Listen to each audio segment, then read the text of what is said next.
ციტადელი ამბობს, პროდუქტები მხოლოდ რუსეთიდან არ შემომაქვს და ავსტრია, აზერბაიჯანი, არაბთა საამიროები, ბელარუსი, ჩინეთი, საბერძნეთი, ესპანეთი, თურქეთი, იტალია და გერმანიაც მაწვდიანო. თუმცა ჩვენ ვოლზასა და ექსპორტ ჯენიუსის საერთაშორისო ბაზებში გადავამოწმეთ კომპანიის მიერ დასახელებულ ქვეყნებთან ვაჭრობის მონაცემები. ამ ბაზების მიხედვით აღმოჩნდა, რომ არყის ხის ნედლეული ციტადელს მხოლოდ რუსეთიდან შემოაქვს. ციტადელი ტენდერებშიც აქტიურად მონაწილეობს. 2012 წლიდან დღემდე 2,4 მილიონი ლარის კონტრაქტები აქვს გაფორმებული.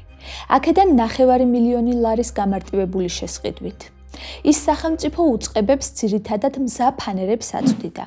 ორ შემთხვევაში პირდაპირ აქვს მითითებული ფანერა რუსული ნედლეულით დავამზადეო.